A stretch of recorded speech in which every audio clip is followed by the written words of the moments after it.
the greater the chance that a pedestrian might be in the area there. We would urge people in this area of southbound Catalina from Budlong and now heading east again to stay in their homes. There's a chance, Lisa, that this person could bail out of the car, and that could really cause problems. Especially with these tight turns in the very narrow streets here in this residential area. It's like he's making a big loop. Tell me, back to Budlong here, and now we believe heading southbound again. I'm doing that judging by the shadows that the car's leaving behind on the ground. That's all I can really tell you. And but look at he's weaving around. You would think they're going to try to get that pit maneuver going here.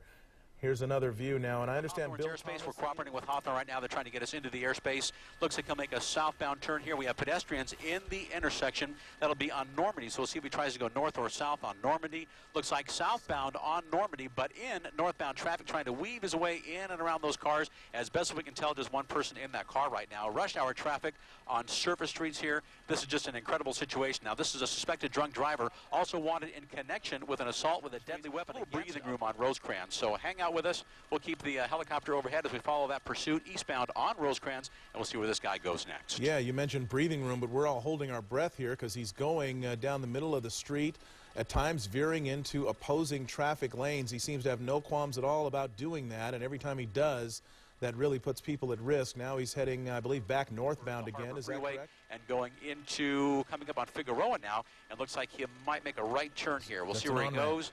Looks like that LAPD officer almost lost control. Now, that'll be the on-ramp to the Harbor Freeway here in the South Bay. He looks like going to pick up the 110. Northbound. That'll be northbound, I believe. Harbor Freeway northbound. And this will be the first time since the beginning of this pursuit that this guy's actually jumped onto the freeway. And I'll tell you, Mark and Michelle, northbound, that was the Harbor northbound. That might be the transition onto the 105 eastbound. He's using the right shoulder to get by traffic. The 105 eastbound actually is one of the more newer transitions here. They have smart lights. They try to regulate the flow of traffic from traffic coming onto the Harbor and over to the 105. So there's actually a stoplight on that connector ramp, and he's facing the trouble of that stoplight right now. Real dangerous for people on that transition road trying to make it off the Harbor onto the 105, but they can apparently see the lights and sirens, as you can see, and there is a splitting of traffic there. He'll go right through the middle of that traffic and try to rejoin the 105 eastbound. And I can tell you, once he gets on the freeway, bad news for that suspected drunk driver. Traffic is gridlock on the 105 eastbound, as it is almost every afternoon at the 110, leaving the 110 area, leaving South LA and out toward Linwood. Average speeds right now on the 105 about 10 to 15 miles per hour.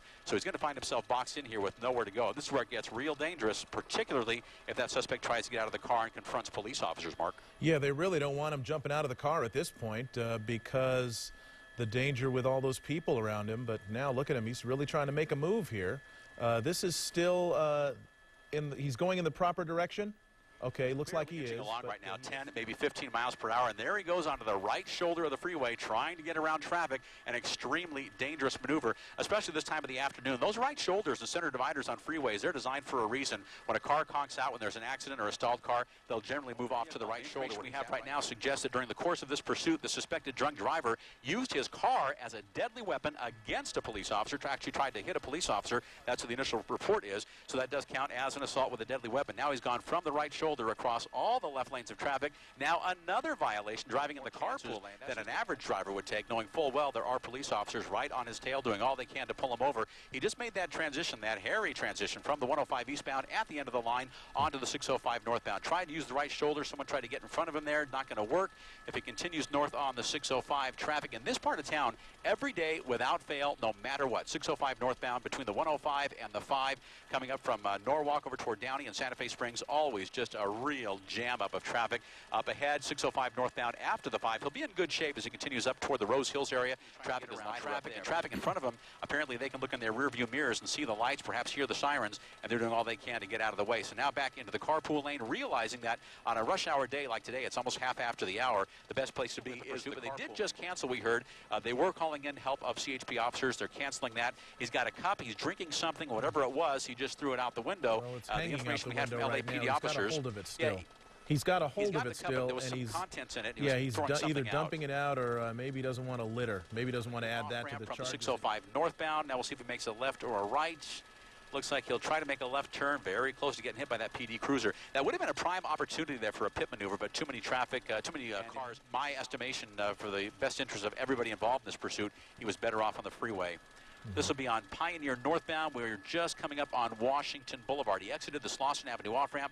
Pioneer now on Washington. We'll see if he makes that left or right on Washington. Trying to squeeze by that traffic, narrowly missing that tan car, ready to make a left turn. That'll be continuing now northbound on Pioneer. This is Pioneer where it parallels the 605 freeway in the Whittier area. This will be Whittier and Pico Rivera on the east side of the freeways. You can see by all the homes here in the area, this is a residential area. Now, here's the payoff. He's coming to a complete stop, pulling over to the right shoulder. And let's see if he complies with officers. If he shows any signs of belligerence towards officers, this could be a real serious problem. You'll see police officers outside their car right now.